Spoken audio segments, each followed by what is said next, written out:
Le titre de cette chose a deux problèmes, comme vous venez de le souligner.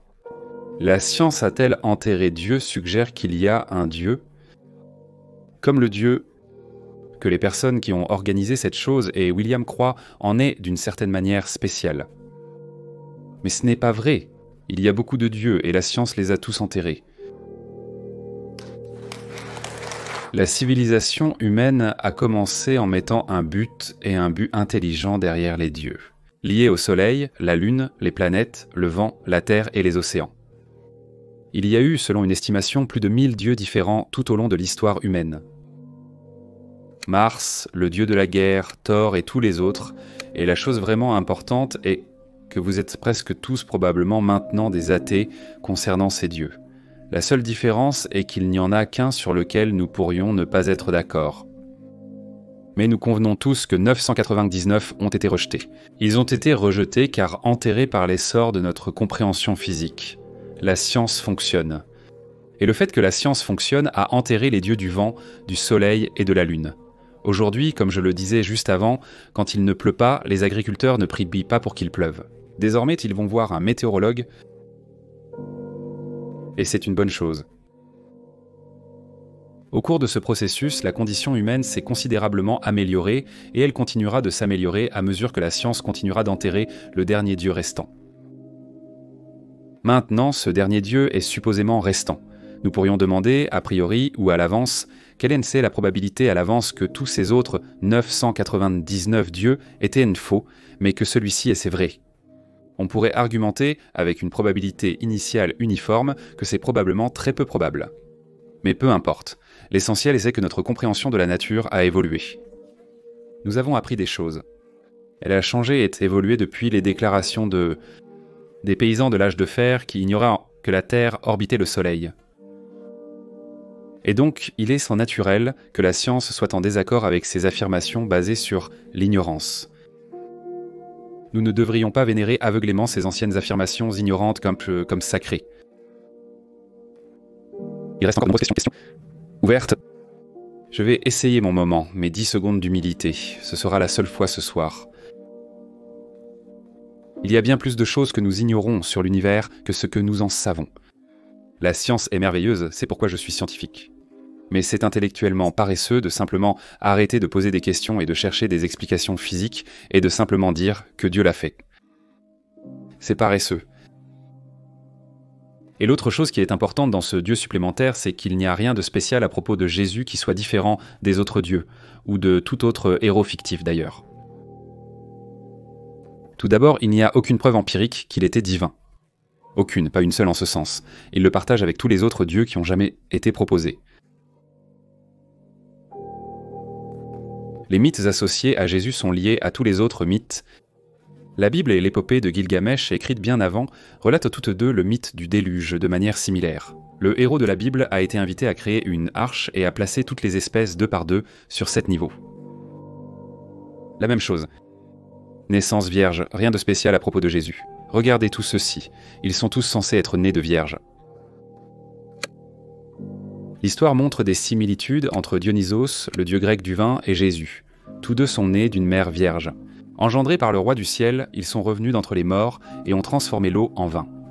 En fait, ils ont parlé de manger et de boire la chair et le sang du Créateur, qui était considéré comme un libérateur de l'humanité.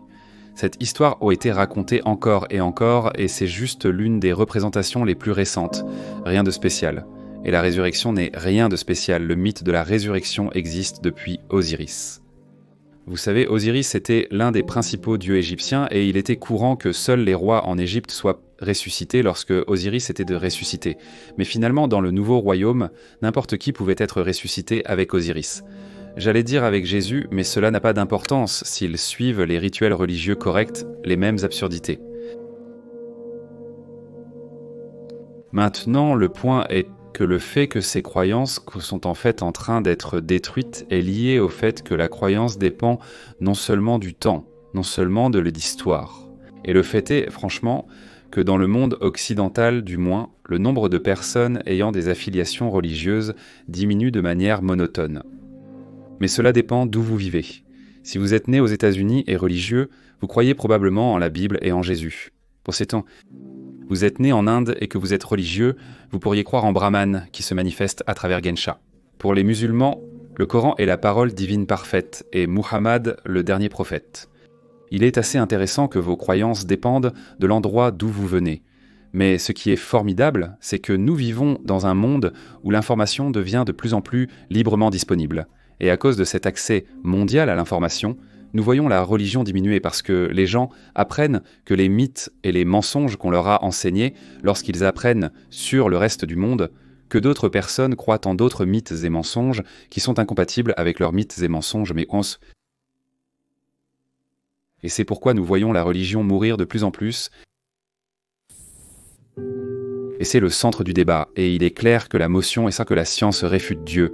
Et Michael et moi avons l'avantage distinct ici d'argumenter en faveur de la motion, parce qu'en fait nous avons des preuves de la raison, de la logique, de la rationalité et des méthodes empiriques de notre côté, alors que leurs adversaires ont des espoirs et des peurs vagues, et ils argumentent en faveur d'une motion qui se maintient en vie par de simples lambeaux de spaghettis émotionnels et idéologiques, tout comme ce type fourni par le monstre de spaghettis volant, l'un des nombreux dieux tout aussi irrationnels pour lesquels la science n'apporte aucun soutien. Mais je veux d'abord commencer par clarifier la nature de la motion, car la motion n'est pas que la science réfute Dieu, c'est que la science réfute Dieu. Et c'est très important parce qu'on ne peut pas réfuter une notion qui est fondamentalement vague et irréfutable. Je ne pourrais pas. Il n'y a aucun moyen de réfuter l'idée que Dieu ne nous a pas tous créés il y a 15 secondes, avec les souvenirs des commentaires amusants que nous avons entendus avant cela. Il est impossible de réfuter cela, n'est-ce pas ? Et il est vraiment important de reconnaître que ces sortes de notions irréfutables sont irréfutables, comme je le dis. Mais est-il rationnel de s'attendre à ce que cela soit probable ? Et ce soir, je veux souligner que 500 ans de science ont démontré que Dieu, cette notion vague, n'est pas probable. Il est irrationnel de croire en Dieu. Maintenant, pour réfuter, Dieu signifie réfuter plusieurs affirmations. Une qui sont toutes basées sur la foi, pas sur les preuves. 1. Que Dieu est nécessaire. 2. À qu'il y a des preuves de l'existence de Dieu. Et 3. Que cette croyance est rationnelle. Et le point est que le progrès de la science a montré encore et encore que les réponses à ces 3 questions sont non, non, non, non. Mon domaine scientifique est la cosmologie, l'étude de l'origine et de l'évolution de l'univers dans sa globalité. Et c'est là que la science et la religion se confrontent, en quelque sorte. Et les mythes de la création ont abondé tout au long de l'histoire humaine, et la science confronte ces mythes de la création. Mais je tiens à souligner que nos adversaires, je suis presque sûr, vont d'abord argumenter qu'un aspect de la science qui soutient, peut-être, la croyance en Dieu est cette notion que l'univers est apparemment finement réglé pour la vie. J'entends souvent dire que l'univers a été finement réglé pour permettre la vie, ce qui est une incompréhension remarquable et cosmique. Car c'est le même genre d'incompréhension qui a conduit les gens à croire en une création spéciale pour la vie sur Terre. Avant Darwin, on avait l'impression que tout était conçu pour l'environnement dans lequel il vivait. Mais ce que Darwin nous a montré, c'est qu'une simple proposition, à savoir qu'il y a une variation génétique au sein d'une population combinée à la sélection naturelle, signifiait que vous n'aviez pas besoin de manigance surnaturelle. Qu'en fait, toute la diversité de la vie sur Terre pourrait découler d'une seule forme de vie par la loi naturelle. Ilan Soule montré quelque chose de plausible basé sur les preuves, sans savoir ce que c'était. Il ignorait ce qu'était l'acide désoxyribonucléique et les détails de la réplication génétique, mais il a montré que c'était plausible. Comme je le dirais, c'est là où nous en sommes dans la compréhension de l'univers. Qui détermine la morale ? Dieu ? Quel Dieu ? Le Coran qui dit encore que les femmes sont inférieures, des biens qui doivent être voilés et mis dans des sacs. Reste. Je veux dire, tu sais, le point est qu'il y a amélioration morale, et l'amélioration morale est due au fait que nous sommes devenus, parce que la rationalité basée sur des preuves empiriques, basée sur le fait empirique clair que les femmes ne sont pas inférieures et que les homosexuels ne sont pas mauvais, cette amélioration morale s'est produite en raison d'une preuve empirique. Et comme je le dis, la raison pour laquelle la moralité devait être améliorée est parce que nous étions plus ignorants. La science nous a éclairés. Il me semble que nous aurions pu avoir cette conversation il y a 5 siècles. La vie était difficile il y a 5 siècles, avec beaucoup de désespoir. Il y avait des récoltes qui échouaient et des maladies qui se propageaient et les gens subissaient des changements instantanés et catastrophiques dans leur fortune. Et la cause de tout cela était en fait bien comprise il y a 500 ans. C'était de la sorcellerie. Et heureusement, l'Église avait produit des hommes très énergiques qui avaient le cran pour s'occuper de ce problème. Et donc, chaque année, des centaines et parfois des milliers de femmes étaient brûlées vives pour avoir jeté des sorts sur leurs voisins. Maintenant, imaginez ce que ce serait d'être parmi les 5 ou 10% de personnes, tout au plus, qui reconnaissent que la croyance même en la magie, la croyance même en la sorcellerie, la croyance même en bonne sorcière ou en mauvaise sorcière ou en mauvaise sorcière était une fantaisie maligne, que les sorcières blanches qui aidaient les gens avec des herbes médicinales et pratiquaient la sage-femme, vous savez, elles n'étaient pas sur un terrain plus solide que les sorcières noires qui jetaient le mauvais œil. C'est tout le système de croyance qui était en faute. Anticipez les critiques que vous recevrez. Votre problème concerne une forme de fondamentalisme proche de la sorcellerie. La réalité, c'est que la sorcellerie est bien plus nuancée que cela, et il n'y a aucun conflit entre la science et la sorcellerie. La science étudie la loi physique et de la causalité physique, mais la sorcellerie traite de sorts puissants et des connexions internes entre les choses. Cette idée que d'une certaine manière, nous ne devrions pas remettre en question ces idées manifestement mauvaises par peur d'offenser les gens, par peur de passer à côté de leur désespoir, par peur de ne pas critiquer d'autres problèmes dans le monde. Je ne prétendrai jamais que la religion est le seul problème dans le monde ou la seule source de conflits humains, mais c'est une source. Et nous y sommes fortement attachés, émotionnellement attachés, et nous sommes réticents à la critiquer même quand elle déclare son intentions les plus laides et ses certitudes les plus laides. Le problème avec la Bible est, peu importe comment vous choisissez que vous soyez un littéraliste ou un littéraliste sélectif, le problème est qu'il y a juste une montagne de non-sens divisif là-dedans. Et c'est là que les gens ont des idées sur l'homosexualité étant une abomination et pourquoi notre pays, au 21e siècle, débat du mariage gay comme s'il s'agissait de la grande question morale de notre époque. Cela vient de la religion et il me semble qu'il est temps que nous ayons une conversation honnête à ce sujet. Je veux dire, ce n'est pas sans ses joies. Je veux dire, il y a de très bons écrits là-dedans et il y a un barbarisme plutôt terrifiant là-dedans qui est préconisé non pas comme une allégorie, mais comme des conseils sur le mode de vie. Je pense que c'est indéniable. Beaucoup de ces prescriptions ont perdu leur durée de vie. En bref, la Bible nous dit de garder des esclaves. Elle nous dit comment garder des esclaves. Maintenant, c'est une gêne, je pense une gêne plutôt fatale pour quiconque dirait alors que la Bible est le meilleur livre de sagesse morale que l'humanité ait jamais eu. Ce n'est pas le meilleur livre parce qu'il se trompe sur la question de l'esclavage, et l'esclavage est peut-être le problème moral le plus facile et l'un des plus conséquents que nous ayons jamais eu à affronter en tant que civilisation.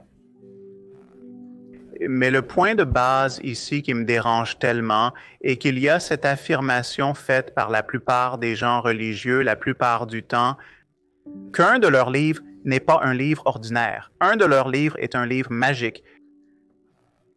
Qu'il semble être cru que le contenu de la Bible ou le contenu du Coran sont si impeccables, si prévoyants de nos besoins en tant qu'espèce qu'ils n'auraient pas pu être écrits par des êtres humains. C'est manifestement absurde quand vous lisez les livres. Je veux dire, comparez juste un instant un autre projet humain. Isaac Newton s'est isolé en l'an 1665 pour échapper à la peste. Il a passé 18 mois à travailler dans son grenier et à la fin de cette période, il avait inventé le calcul. Il avait inventé le domaine de l'optique. Il avait découvert la loi universelle de la gravitation et les lois du mouvement. Et il est sorti et a délivré cela. Et les scientifiques dans presque tous les domaines s'accordent à dire que c'est probablement l'utilisation la plus surprenante de l'intelligence humaine dans l'histoire de l'intelligence humaine. Et pourtant, personne n'est tenté de croire un instant que Dieu a dû l'aider avec cela. Il ne l'était pas, ce n'était pas sous la dictée du Saint-Esprit. En fait, nous savons que Newton était un homme complètement désagréable, mégalomane et névrotique.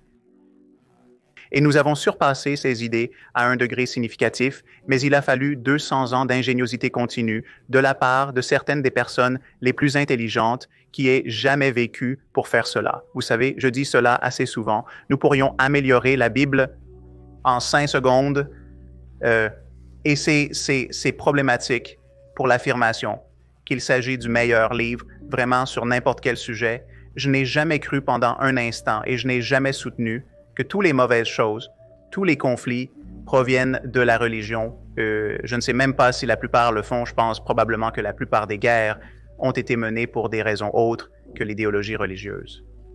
Mais la question plus importante est le dogmatisme. La question plus importante est la croyance sans preuve suffisante, une croyance qui est intrinsèquement divisante parce qu'elle est immunisée contre la critique, elle est immunisée contre les tests normaux de conversation, les tests de raison et ces croyances qui nous divisent dans ces communautés morales distinctes où nous avons des chrétiens contre des musulmans, contre des juifs ou des noirs, contre des blancs ou une nation contre une autre nation basée sur le nationalisme. Je pense que le nationalisme peut être incroyablement corrosif pour tout ce que nous voulons encourager dans la civilisation. Le dogmatisme et l'idéologie immunisée contre la critique sont un problème. Le problème, cependant, est que seulement en religion, nous mettons un vernis de sainteté sur le dogmatisme et l'appelons foi, et une fois appelée foi, elle devient apparemment une partie nécessaire, rédemptrice et précieuse de l'expérience humaine. Je ne pense pas que ce soit le cas et je pense que nous pouvons avoir notre éthique et avoir notre expérience spirituelle, en effet, même devenir mystique, sans jamais présumer de quoi que ce soit sur des preuves insuffisantes et sans jamais nous mentir à nous-mêmes et à d'autres êtres humains sur ce que nous savons être vrai. L'une de mes principales préoccupations est que chaque fois que je critique l'islam, l'une des premières choses que je dis est que personne ne souffre plus sous l'islam que les musulmans. Je veux dire personne, et certainement personne ne souffre plus que les femmes musulmanes. Et donc, pour obscurcir, pour l'appeler raciste, de critiquer cette foi qui a le bilan de la religion en général, en termes de traitement des femmes, est horrifiant. Les grands génies de la tradition abrahamique ont réfléchi à l'énigme de la féminité, et ils nous ont donné ce culte de la virginité, ces mariages forcés, ces immolations de mariés, ces crimes d'honneur. Je veux dire, c'est le fait que quelqu'un comme Ayaan Hirsi Ali, une femme somalienne devenue parlementaire néerlandaise et qui est maintenant sans doute personne les plus traquées de cette planète à cause de sa critique de l'islam, l'idée qu'elle doit faire face à une critique multiculturaliste de son insensibilité à l'islam. Et c'est une femme qui a été, vous savez, circoncise est un euphémisme pour cela, traquée. Son collaborateur a été massacré dans la rue à Amsterdam. Et maintenant, elle est la récipiendaire du même type de critique. C'est de l'obscurantisme. D'où pensez-vous qu'un tel désir surgit ? Eh bien, je pense que le désir de confort n'est pas difficile à comprendre. La mort est un coup terrible et notre espèce est unique parmi toutes les espèces de la planète en étant capable d'imaginer notre mort et en sachant que nous allons mourir. Et n'aimant pas cette idée, et je pense que nous avons deux pulsions concurrentes, ce n'est pas tant ma théorie que celle de plusieurs autres personnes dont je parle dans mon livre. L'une d'elles est, et celles-ci sont en fait enracinées dans notre biologie. Elles sont même enracinées dans nos gènes. Et l'une d'elles est, pour s'éloigner d'un cadavre, c'est dangereux. C'est une source de maladie. C'est quelque chose à éviter en même temps. C'est un être cher et c'est quelque chose à approcher. Donc nous sommes tirés dans deux directions complètement différentes. Et vous ne pouvez pas simplement laisser le corps d'un être cher là. Vous devez faire quelque chose, mais ceci et de là naissent les rituels funéraires, et de là naît le sentiment que cette personne est toujours là. Après tout, votre tête est toujours remplie de bien. Je me demande si elle aimerait et ce qu'elle penserait de, et peut-elle me voir maintenant? Toutes ces habitudes d'esprit que nous avons à propos de n'importe qui nous est proche, que nous les aimions ou les détestions. En fait, ces habitudes ne s'arrêtent pas simplement quand une personne meurt. Et donc, il est très naturel de comprendre comment ces habitudes pourraient être transformées en une sorte de présence hallucinatoire. Ce que nous pourrions appeler l'erreur de Dostoïevski, et c'est si Dieu est mort, tout est permis. Cela ne suit pas du tout. C'est un mythe qui a fait énormément de dégâts dans le monde, et tous les athées qui pensent qu'une implication de leur athéisme est qu'il n'y a pas de différence entre le bien et le mal, qu'il n'y a pas de place pour la moralité, je pense qu'ils ont fait une très grave erreur. C'est une erreur qui est très facilement commise parce que tant de personnes religieuses insistent également sur ce principe. Ils pensent que sans Dieu, il ne peut y avoir ni bonté ni moralité. Ceci est démenti, je pense, par tout ce que nous savons. Et remarquez enfin que même si c'était vrai que nous avions besoin de Dieu pour nous dire ce qui est bien et mal, Dieu ne nous le dit pas. Seuls les soi-disant représentants de Dieu sur terre nous le disent. Nous devrons donc nous le dire nous-mêmes. Les humains peuvent comprendre ce qui est raisonnable, ce qui est rationnel et ce qui est moral. La société humaine a évolué au point où nous pouvons nous asseoir et raisonner et de notre propre libre arbitre arriver aux meilleurs principes pour gouverner nos vies à notre manière après une discussion ouverte, libre, raisonnable, basée sur des faits. C'est la base de la moralité. Cela a toujours été la base de la moralité. Si vous regardez la moralité dans l'Ancien Testament, comparez-la à la moralité d'aujourd'hui, vous constaterez qu'elle a beaucoup changé. Et cela a changé parce que les idées des gens sur ce qui a du sens, ce qui est bien et mal, ont évolué. Ils ont grandi. Et ce n'est pas parce que Dieu leur a dit quelque chose de différent aujourd'hui de ce qu'il leur a dit auparavant. Ils ont simplement compris qu'ils ne pouvaient plus tolérer les interprétations de ce que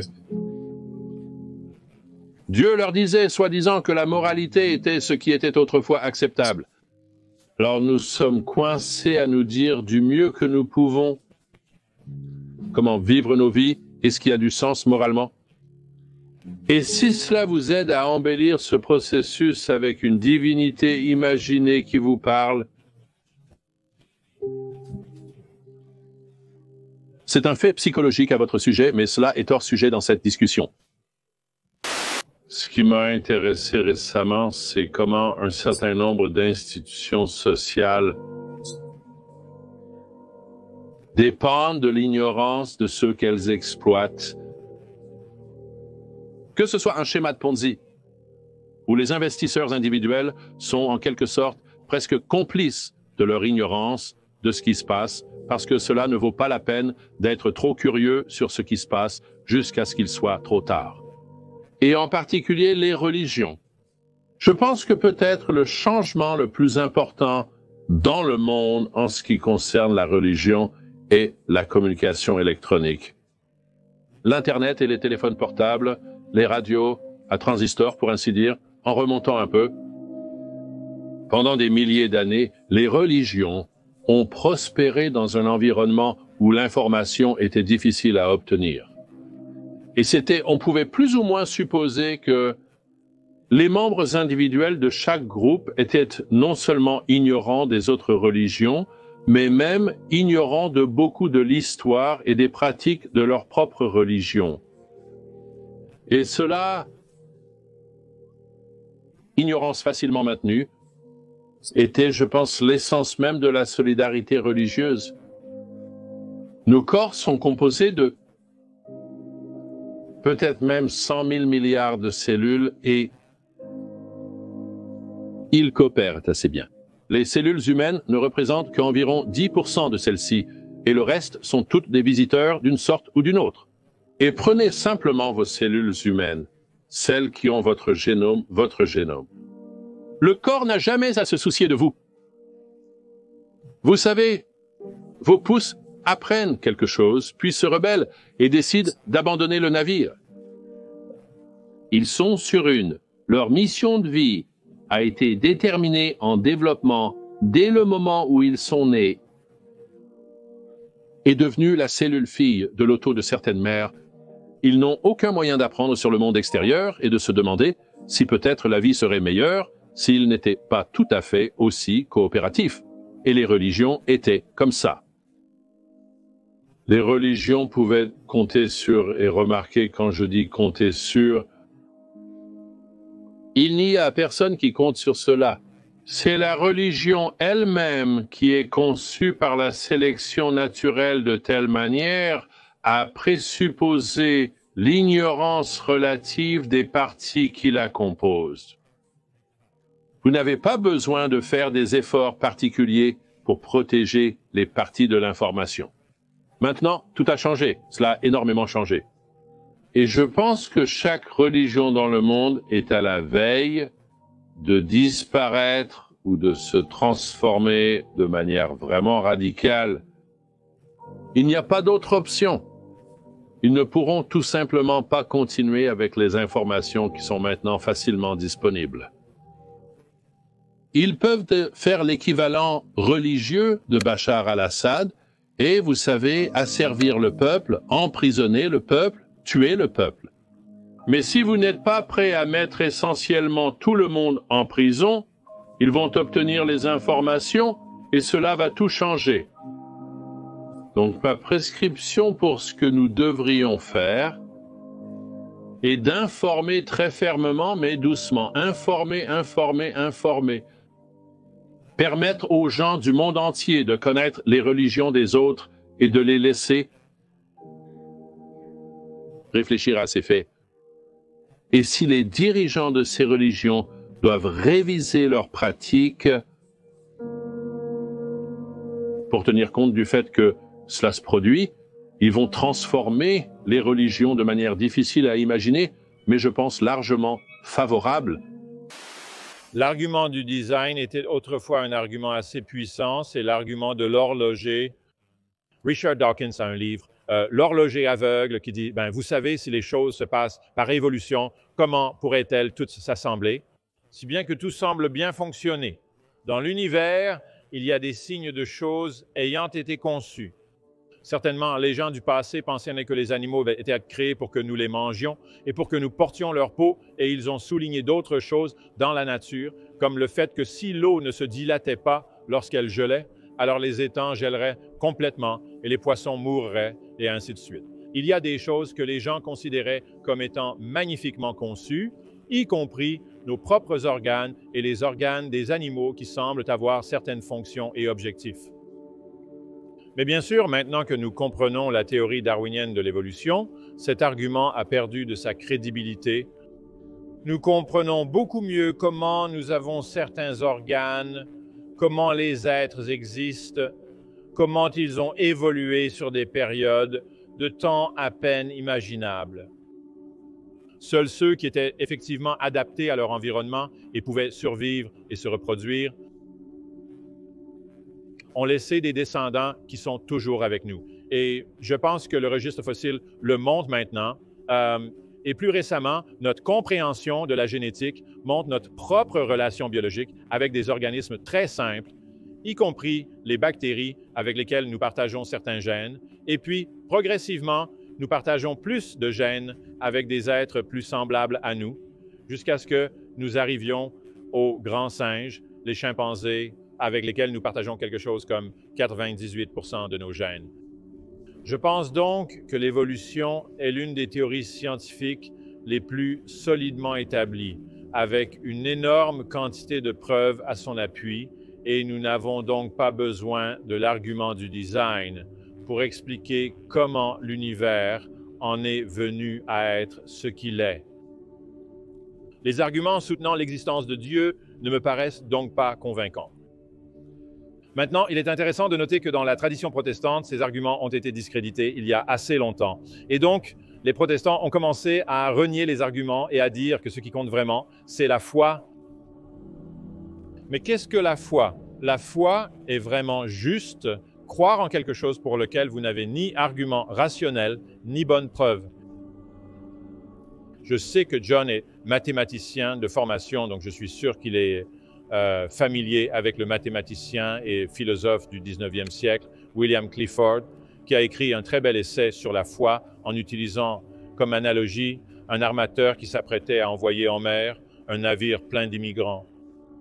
On peut imaginer qu'il venait en Australie, si vous voulez, puisque de nombreux immigrants ont effectivement quitté l'Angleterre au 19e siècle pour l'Australie. Et comme nous le savons, bien sûr, il suffit de descendre à la Great Ocean Road et vous trouverez de nombreux endroits où certains de ces navires ont fait naufrage et ont coulé avec une grande perte de vie, par exemple, autour de Lockhart.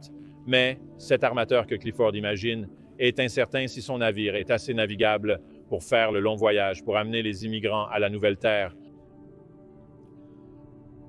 Mais il y pense et il dit, regarde, après tout, il y a une divine providence. Et comment une divine providence pourrait-elle permettre à ces bonnes personnes qui vont établir leur avenir, hommes, femmes et enfants, même qui sont au moins les enfants innocents de tout péché, comment pourrait-il leur permettre de se noyer?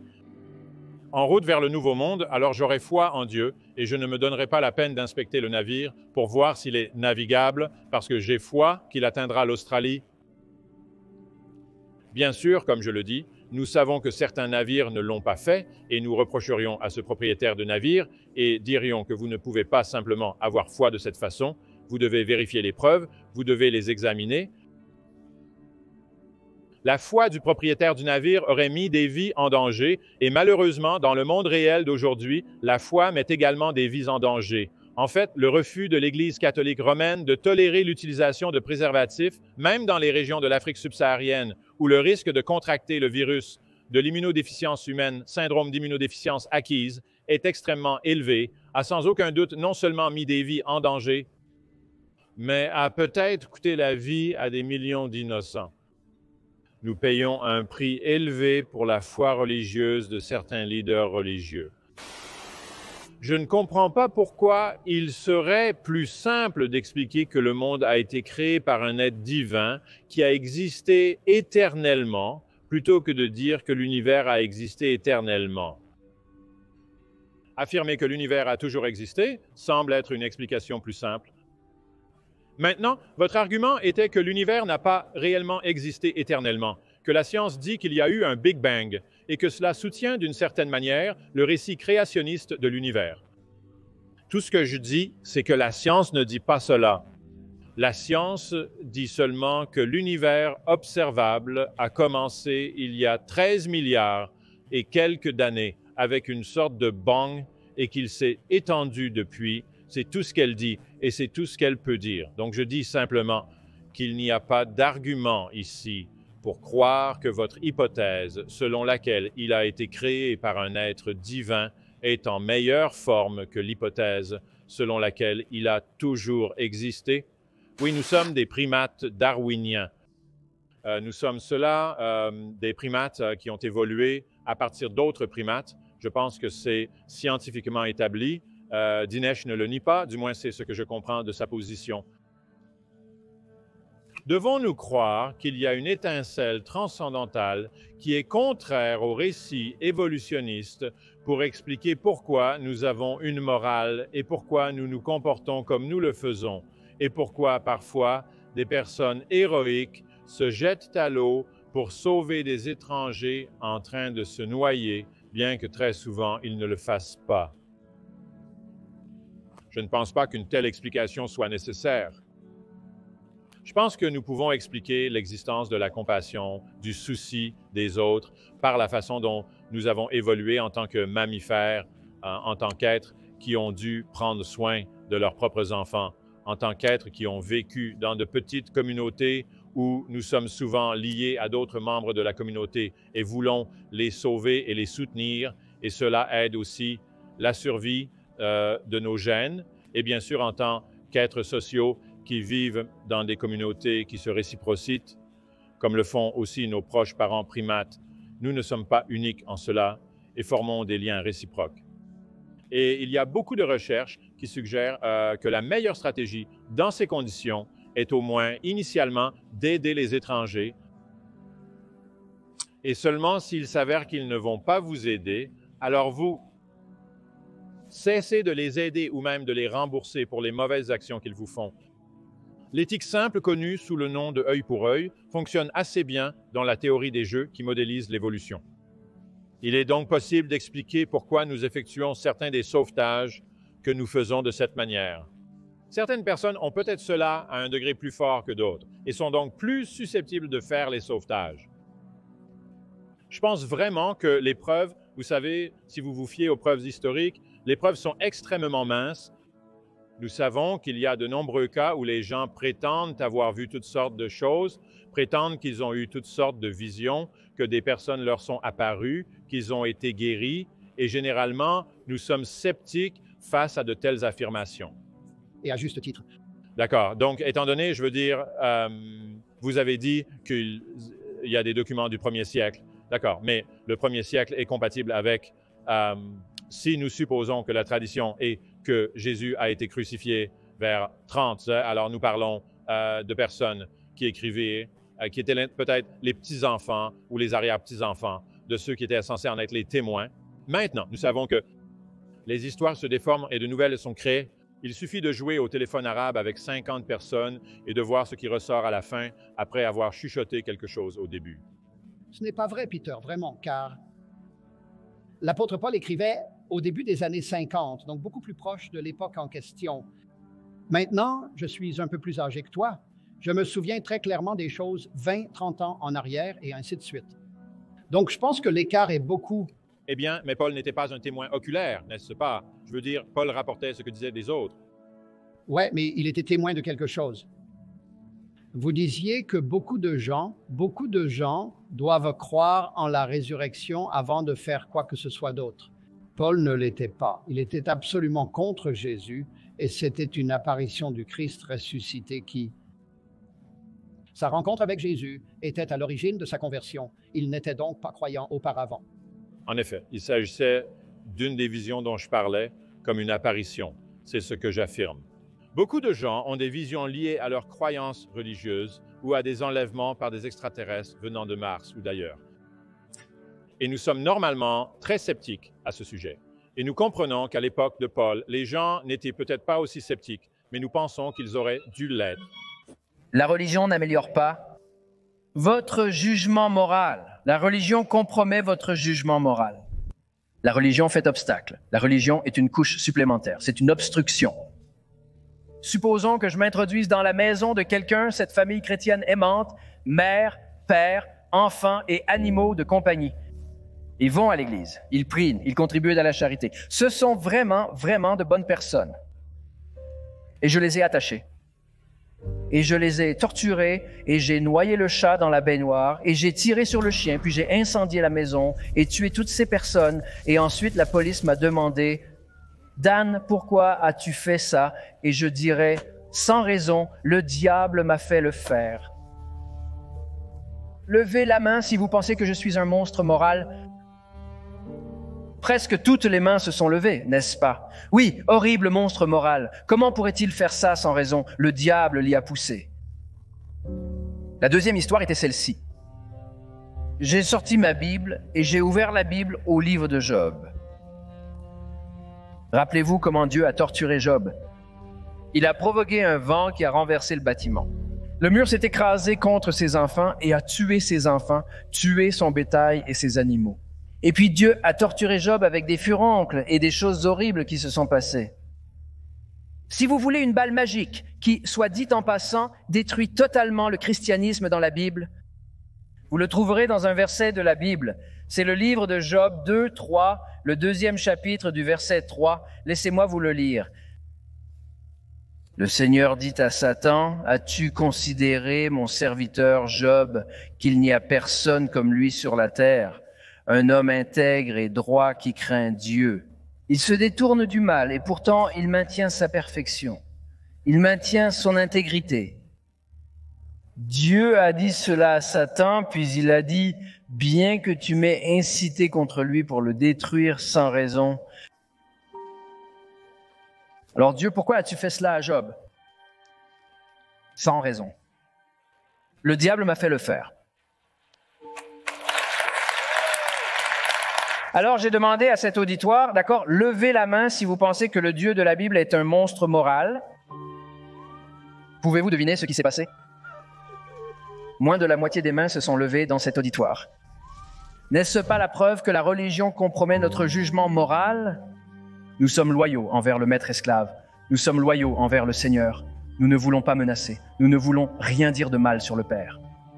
Nous nous soumettons, nous devenons ces humbles serviteurs du Seigneur et nous le laissons résoudre toutes ces choses. Quel respect auriez-vous pour un médecin qui court partout en coupant les gens avec un couteau pour leur vendre un pansement? Eh bien, c'est ce qu'est le christianisme. Le christianisme a tout faux. Il vous dit que vous êtes mauvais, vous êtes horrible, vous n'êtes tout simplement pas une bonne personne. Notre espèce présente à la fois une tendance violente et une tendance altruiste, instinctive et naturellement évoluée. Nous sommes naturellement de bonnes personnes. Quand quelqu'un commet un acte horrible, que dites-vous? C'était inhumain. Nous supposons que l'humain est fondamentalement bon. Hors du système chrétien, nous ne supposons pas le pire de la nature humaine. Supposer le pire peut être une prophétie autoréalisatrice. Vous pouvez vous sentir coupable de vos péchés et ressentir le besoin de vous confesser à Jésus. Mais nous pensons, mais puisque le salut est une fausse solution à un faux problème, nous pensons que si le salut est le remède, alors l'athéisme est la prévention. Il suffit de ne pas adhérer à la maladie, ne vous considérez pas comme malade et ayant besoin d'un sauveur. J'ai fait un débat à Queens, New York, avec un musulman. Adversaire, et après, j'ai dit à Ali, je lui ai dit, vous les musulmans, vous êtes si gentils et bons, et ils m'ont offert des cadeaux, et ils m'ont nourri, et c'était une expérience merveilleuse de rencontrer cette communauté musulmane. Et j'ai dit, Ali, vous êtes si gentil. Et il a dit, eh bien, donne, Allah me commande d'être gentil avec toi. Je pense, sans l'avoir mentionné, que tu veux dire que tu te retiens, n'est-ce pas? Tu ne veux vraiment pas être gentil avec moi parce que Dieu te le dit? Tu es gentil avec moi? Le système de religion abrahamique a une vision erronée de la nature humaine. Nous, athées et agnostiques, ne voyons rien de mal à cela. Bien sûr, notre compréhension est limitée, et c'est ce qui motive la science.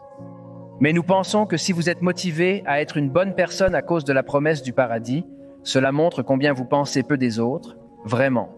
Ou si vous êtes motivé à être une bonne personne par peur de l'enfer, cela révèle votre faible estime de vous-même. Nous, humanistes, pensons que les êtres humains devraient être bons pour l'amour de la bonté.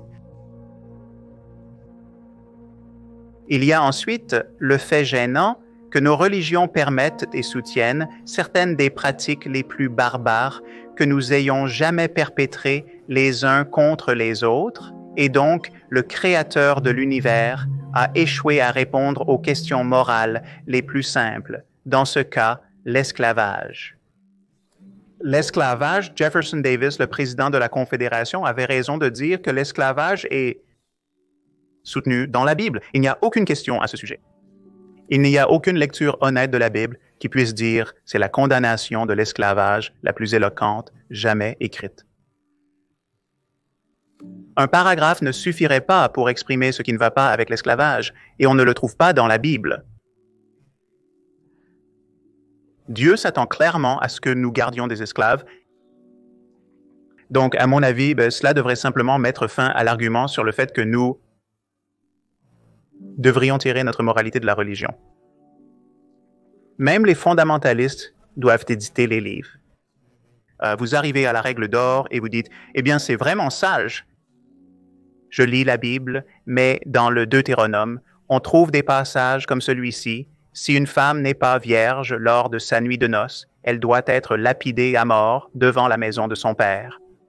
Il n'y a pas tous les chrétiens fondamentalistes et les juifs orthodoxes, et il y a probablement quelques exceptions. Mais en gros, chaque personne saine d'esprit a trouvé un moyen d'ignorer cela. Alors, qu'est-ce que cela signifie? Cela prouve que le garant de la sagesse trouvée dans les Écritures n'est pas dans les Écritures. C'est en nous. C'est dans une conversation plus large sur ce que constitue une bonne vie.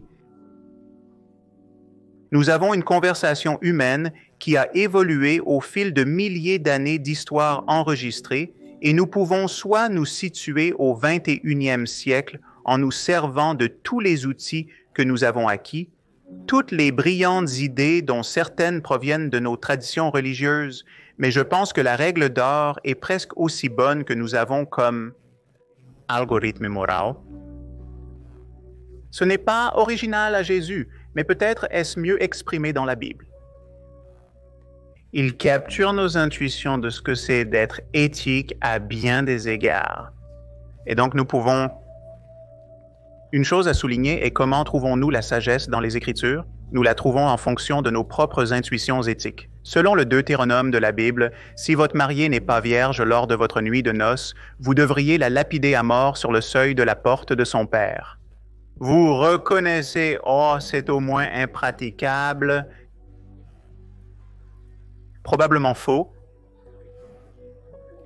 Ne se sent pas bien. Alors, vous tournez la page et vous trouvez quelque chose comme les béatitudes, et cela vous frappe comme étant de la sagesse, du christianisme, disons. C'est quelque chose, vous êtes le garant de la moralité que vous trouvez dans les Écritures. Ne trouvez-vous pas que le naturalisme est une sorte de courbure, un angle sous lequel vous abordez les choses, et que vous n'autorisez rien dans ce domaine, mais que vous êtes tellement fermé dès le début, rien qui ne rencontre jamais l'épreuve? Il n'y aurait aucun problème pour moi d'être persuadé de sortir du naturalisme. C'est une question de quel est le modèle qui correspond le mieux aux données. Encore une fois, ce n'est pas une supposition. Certaines personnes essaient parfois de dire que la science ou les naturalistes partent d'une supposition de naturalisme. Donc, ils ne considèrent tout simplement pas les alternatives. Je suis ravi d'envisager d'autres possibilités. Je pense que certains phénomènes mondiaux correspondèrent précisément à ce que des traditions religieuses annonçaient, semblant miraculeux et défiant les lois de la physique. Que feraient les scientifiques dans cette situation? Ils ne diraient pas qu'ils ne sont pas autorisés à y penser parce qu'ils ont convenu lors du thé de la faculté que le monde était naturel. Je crois qu'ils chercheraient la meilleure explication, même si ce n'est pas le naturalisme. Je l'accepterais alors. Je dirais que le naturalisme me semble a priori plus simple que le théisme, car le naturalisme a le monde naturel. Le théisme a le monde naturel, et quelque chose d'autre que je pense mal défini. Je n'ai pas vraiment utilisé cela. Dans une analyse de probabilité bayésienne quantitative appropriée, mon a priori pour le naturalisme est plus élevé que pour le théisme, mais des preuves accablantes l'emporteront toujours. Je ne crois pas que Dieu existe. Si c'était le cas, il n'y aurait aucune raison pour qu'il soit difficile à trouver. Dans le naturalisme, on pourrait s'attendre à ce que les gens croient en Dieu, mais les preuves sont rares sur le terrain, ce qui devrait être parfaitement évident. Selon le théisme, les croyances religieuses devraient être universelles. Il n'y a aucune raison pour que Dieu donne des messages spéciaux à certaines tribus primitives il y a des millénaires. Pourquoi ne pas le donner à tous? Sous le naturalisme, on s'attend à ce que différentes croyances religieuses incompatibles se développent dans des conditions locales variées. Sous le théisme, on s'attend à ce que les doctrines religieuses perdurent longtemps de manière stable. Sous le naturalisme, on s'attend à ce qu'elles s'adaptent aux conditions sociales. Sous le théisme, on s'attendrait à ce que les enseignements moraux de la religion soient transcendants et progressistes, condamnant le sexisme et l'esclavage. Sous le naturalisme, on s'attendrait à ce qu'ils reflètent les mœurs locales, tantôt bonnes, tantôt moins bonnes. On s'attendrait à ce que les textes sacrés du théisme nous donnent des informations intéressantes, comme la théorie des germes des maladies, ou l'importance de se laver les mains avant de manger.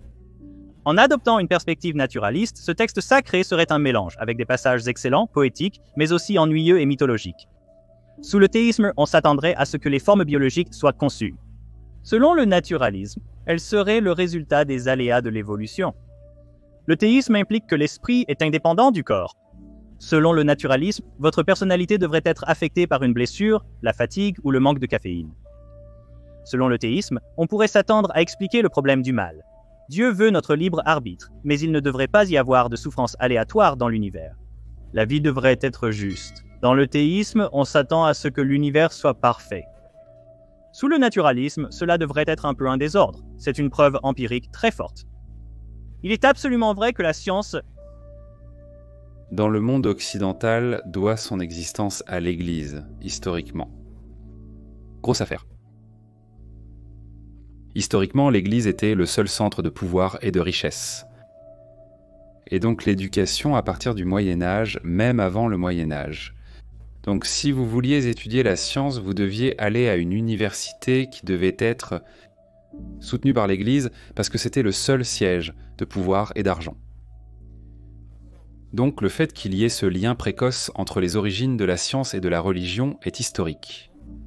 Intéressant, mais ne dit rien sur la science.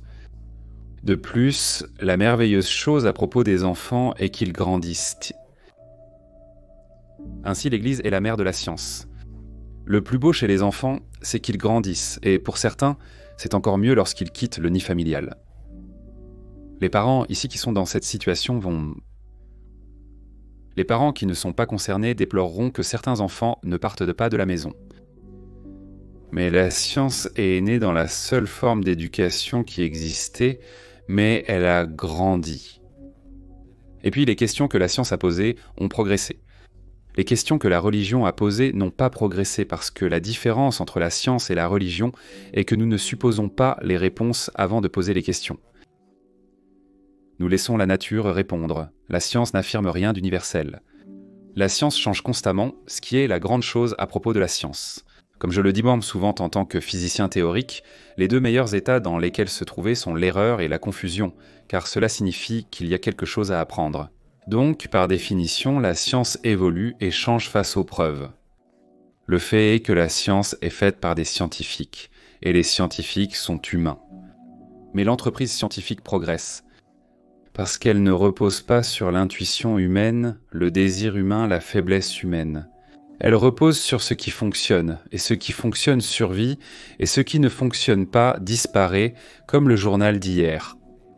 C'est simplement ainsi, et c'est ce qui en fait toute la beauté. La raison pour laquelle nous formons les étudiants en sciences et les forçons à faire ces problèmes incroyablement ennuyeux qui rebutent la plupart des gens de la science est d'essayer de développer une certaine intuition afin que plus tard, votre intuition puisse être fiable. C'est donc la première chose, mais la partie la plus importante de la science est que nous ne faisons pas non plus confiance à l'intuition scientifique. Absolument, nous essayons de développer l'intuition scientifique, ce qui signifie souvent surmonter l'intuition normale, car notre vision myope de la réalité est généralement fausse. Mais nous nous méfions de cela, et c'est la clé réelle. Nous nous méfions de cela parce que nous disons « Ok, prouve-le ». En fait, prouve que c'est faux. Et... Comme l'a dit Feynman, les scientifiques n'essaient pas de prouver qu'ils ont raison quand ils ont une bonne idée basée sur l'intuition. Les bons scientifiques essaient de prouver qu'ils ont tort. Et c'est la partie la plus difficile de la science. Remarquez qu'Andy ne nous a fourni aucune preuve de son Dieu ce soir, pour son hypothèse. Tout ce qu'il défend, c'est notre ignorance de la réponse à certaines questions scientifiques. Ce n'est pas plaider en faveur d'un Dieu, mais pour l'ignorance. Voici un vide. Comblons-le avec quelque chose. Le Dieu de la Bible pourrait correspondre à cela, mais ce n'est pas un argument ou une preuve en faveur de son existence. Des preuves montrent que nous avons des questions sans réponse, nous l'admettons tous. Je conviens qu'il existe de nombreuses preuves de questions scientifiques dont nous n'avons aucune idée, comme tout scientifique vous le dira. Eh bien, c'est ce qui motive la science, c'est ce qui rend la science excitante. La science est un processus que chacun peut choisir de faire ou non. Je refuse d'accepter une dichotomie entre les scientifiques. Nous faisons tous de la science depuis que nous sommes enfants. C'est ainsi que nous apprenons. Les enfants mettent leurs mains dans les flammes et découvrent que c'est chaud. Nous faisons tous cela. C'est ce qui nous fait grandir et apprendre à gérer le monde. Et l'une des choses contre lesquelles je lutte le plus est l'idée que la science devrait être le domaine des scientifiques. Le processus scientifique devrait être largement appliqué à notre politique publique et à notre façon de vivre parce que c'est utile, ça fonctionne et ça améliore nos vies. Mais ce n'est pas le domaine d'un petit groupe de personnes avec des capuches. Contrairement à Dieu, qui est un artiste imprévisible, la nature n'en est pas un. Elle suit des règles établies. La nature fait des prédictions, la nature fournit des explications. Merci. Tout comme la science et la politique sont imbriquées, la religion et la politique le sont aussi. Donc, pour répondre à la question de savoir où se dirige la religion, c'est répondre à la question de savoir où se dirige le monde. Je ne vois pas d'avenir où la religion pourrait être séparée de la culture de la science, de la politique, des jeux de pouvoir, de tout. Si je voulais croire quelque chose, ce serait que la religion se dirige vers là où elle laisse de moins en moins de place à la violence fondamentaliste, oppression, Je pense que si nous devions regarder l'histoire et tracer la ligne, nous verrions que la religion a évolué dans cette direction et espérons qu'elle continuera à le faire. Encore une fois, tout le reste le fera. Déterminera cela aussi.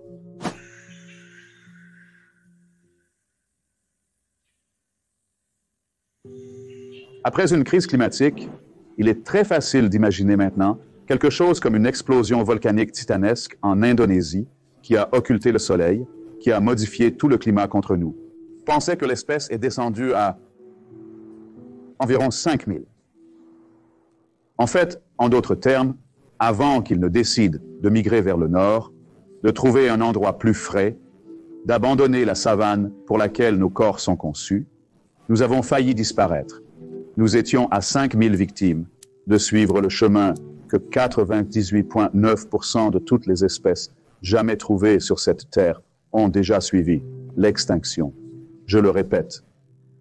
Effectivement, 99% de toutes les espèces qui ont jamais existé sur Terre sont déjà éteintes, et nous avons failli l'être. Quel design, quel père, quel Dieu attentionné, quel superviseur concepteur. Il n'y a pas de recours à une autorité dictatoriale dans cela. Nous avons beaucoup de chance d'être ici. Le hasard a joué en notre faveur dans ce cas. Francis Collins, le scientifique chrétien du génome, pense que nous sommes ici peut-être depuis 100 000 ans. Richard Dawkins pense peut-être un quart de million. Je prendrai 100. 100 000 ans. Pendant 98 000 ans, si vous êtes chrétien, vous devez croire que le ciel est resté les bras croisés. La plupart des gens sont morts de crise climatique en Afrique, ou ont simplement vu leurs enfants mourir dès leur naissance, ou les ont peut-être vus lutter pendant quelques années, l'espérance de vie étant peut-être de 25 ans. Les gens mouraient de leurs dents de maladies de carence révoltantes, misère, lutte, famine, guerre de territoire pour les femmes, guerre de territoire pour le territoire, terreur à tout événement semblant surnaturel, un tremblement de terre, une comète, tout un cauchemar, un mystère, pas de théorie des germes de la maladie. Peur, tremblement pendant 98 000 ans. Le ciel regarde cela sans se soucier et puis dit « Il y a 2000 ans, il est temps d'intervenir. Pourquoi ne donnons-nous pas à Dieu un fils et le tuons cruellement dans une partie illettrée du Moyen-Orient? Cela devrait résoudre le problème. » C'est ce que vous devez croire pour être chrétien. Eh bien, je vous invite à le croire. Mais je ne peux pas vous envier l'effort incroyable, le mépris incroyable pour les preuves, l'indifférence fantastique à tout ce que l'humanité a réellement réussi à découvrir sur elle-même, son cosmos et son espèce, que vous devez maintenir cette petite secte en vie. Ceci est une carte de la religion mondiale telle qu'elle est répartie à travers le globe. Je pouvais le voir que cela est divisé aux frontières des nations. Je crois que mon collègue et ami Richard Dawkins a été le premier à souligner cela. Je suis sûr que je tiens cela de lui. Ce n'est pas ainsi que la vérité se répand sur le globe. Cela devrait sembler suspect. La religion n'est pas dans le commerce de la vérité si c'est ainsi qu'elle est divisée. Le philosophe agnostique Paul Draper a récemment souligné que si le théisme était vrai, nous nous attendrions à ce que Dieu agisse dans le monde de manière à ce que la science doit prendre en compte. Un être tout-puissant qui cherche une relation d'amour avec l'humanité agirait probablement d'une manière ou d'une autre, directement ou indirectement, en tant qu'agent causal dans l'histoire de l'univers. Et par conséquent, les récits scientifiques de cette histoire devraient prendre en compte ces actions. Si le théisme était vrai alors, il serait extrêmement surprenant que la science puisse ignorer Dieu et expliquer encore tant de choses. Et pourtant, c'est le cas. Le succès de la science naturaliste favorise l'athéisme par rapport au théisme, selon moi. Dans tout argument, tout débat, La charge de la preuve repose sur les épaules de la personne qui fait la revendication, pas sur les épaules de la personne qui doute ou qui est sceptique de la revendication. Si je devais dire, Jerry, j'ai inventé une machine à mouvement perpétuel. Je l'ai vraiment fait. Ça fonctionne. C'est génial. Et si Jerry disait, je suis sceptique, dois-je simplement croiser les bras et refuser de le prouver? Que je ne l'ai pas fait. Est-ce ainsi qu'on mène un débat? Jerry et moi convenons tous deux de l'existence d'un monde naturel, mais il fait une affirmation supplémentaire au-delà de notre accord commun. C'est à lui d'en apporter la preuve. Si je disais que les lutins existent et que la plupart d'entre vous en douteraient, vous doutez sûrement de l'existence des lutins, mais il y a des preuves. En avez-vous déjà mangé dans une boîte de Lucky Charms? Il y a des preuves. Je veux dire, les gens peuvent les dessiner et les décrire. Mais ceux d'entre nous qui doutent des lutins, sommes-nous responsables de réfuter l'existence des lutins? Ne pouvons-nous pas, en tant que sceptiques, simplement dire « Je ne vais pas croire cela jusqu'à ce que vous fassiez votre argumentation ». Les athées ne prétendent pas que Dieu a été réfuté, bien que vous puissiez réfuter Dieu de certaines manières. En gros, les athées prétendent que Dieu n'a pas été prouvé. L'athéisme n'est pas une croyance, l'athéisme n'est pas une affirmation, l'athéisme n'est pas une philosophie morale, l'athéisme n'est pas un système, l'athéisme est simplement l'absence de théisme. D'accord, donc une cause primale n'est qu'un mot, c'est un mot philosophique en fait, il pose en quelque sorte la question parce qu'il suppose, lorsque vous utilisez ce mot primal, qu'il y avait un premier. Donc si vous posez cette question, vous posez une question chargée. Vous posez presque une question théologique ou métaphysique. La question que les scientifiques posent est la suivante. Notre actuel Big Bang de l'univers observable actuel a-t-il été causé ou non? Y avait-il quelque chose avant cela? De nombreux ou la plupart des cosmologistes d'aujourd'hui avancent l'hypothèse du multivers. Non pas que le multivers a causé, mais que le multivers permet que les nombres soient suffisamment grands pour que la probabilité d'univers favorables à la vie soit suffisamment élevée pour permettre à des observateurs comme nous d'y être. Alors posons la question de cette façon. Jerry a une hypothèse ici. Les scientifiques ont une hypothèse ici, le multivers, disons, où il y a d'autres hypothèses, la théorie des cordes ou autres, et elles ne sont pas encore prouvées. L'hypothèse de Jerry n'est pas non plus prouvée. Ces hypothèses émergent naturellement des mathématiques de l'inflation chaotique. Ils peuvent être modélisés mathématiquement et ne violent pas les lois de la nature. Ils peuvent être définis de manière cohérente d'une certaine manière. Leurs propriétés peuvent être définies. L'hypothèse de Jerry ne peut être ni modélisée mathématiquement, ni définie de manière cohérente. Elle ne suit aucune loi de la nature. Cette hypothèse n'est même pas considérée comme naturelle et n'a pas de définition cohérente. Laissez-moi simplement vous demander, si vous avez ces deux hypothèses sur la table, laquelle pensez-vous sera la plus susceptible d'être la réponse à l'avenir? Une hypothèse naturaliste peut-elle être comprise, définie de manière cohérente et modélisée mathématiquement, ou est-ce impossible? Donc, vous nous demandez de sortir de la science, c'est ce que vous nous demandez de faire. Le multivers peut ne pas être vrai, mais pour l'instant, vous devez admettre que la plupart des cosmologistes le présentent comme une hypothèse scientifique viable qui peut être testable et réfutable, alors que la vôtre ne l'est pas. Merci beaucoup.